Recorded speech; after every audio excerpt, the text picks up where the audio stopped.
From Troy University and Troy Public Radio, this is On Leadership with Dr. Jack Hawkins Jr., Chancellor of Troy University. When I was a young boy, the Reader's Digest was a staple in most American homes. It remains popular today, and it's published in 22 different nations around the world.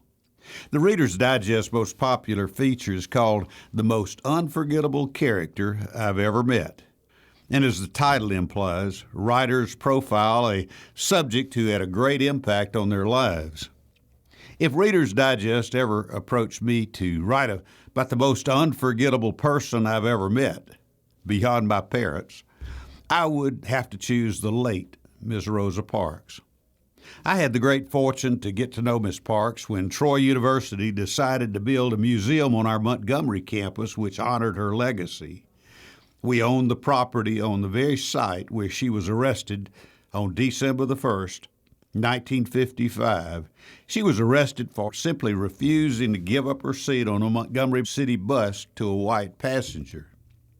We opened that museum in 2000 on the 55th anniversary of her arrest, and we opened a children's wing of the museum 6 years later. More than 1 million visitors have toured the museum to date. Prominent visitors include civil rights icons such as Coretta Scott King and more than 200 members of the United States Congress, including the late, great John Robert Lewis, a Troy native who was awarded an honorary doctorate by Troy University. When I spent time with Miss Parks, I always came away from our meetings marveling at her humility. But she was no shrinking violet. In fact, she was extremely strong. And the way she handled herself was a lesson in active and effective leadership. For example, Miss Parks, like her mentor, Dr. Martin Luther King Jr., understood that real leadership unites people. It doesn't divide them. She became the embodiment of Dr. King's philosophy of nonviolent civil disobedience.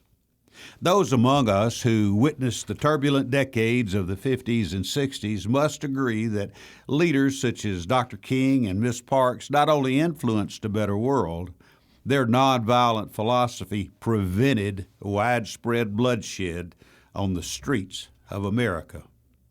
Real leaders also know that talk is cheap. I love the comment by St. Francis of Assisi who said, "Preach the gospel at all times, and if necessary, use words." Ms. Parks knew that it's the walk and not the talk that leads to meaningful change and progress. However, I would also suggest that real leadership occurs when the walk and the talk intersect.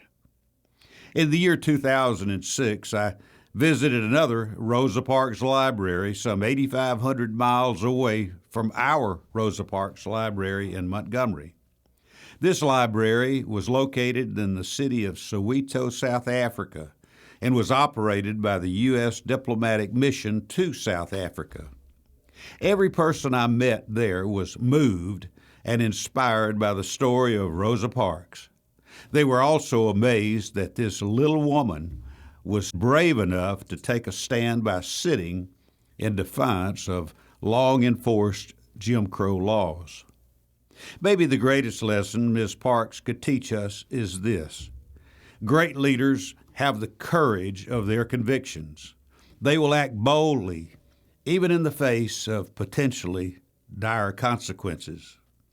Ms. Parks' lessons in unity, action, and courage should be emulated by many of our leaders today across all points of the political spectrum. We need public servants who want to bring people together rather than divide them. We need leaders like Miss Rosa Parks. You've been listening to On Leadership with Dr. Jack Hawkins Jr., Chancellor of Troy University. On Leadership is available wherever you get your podcast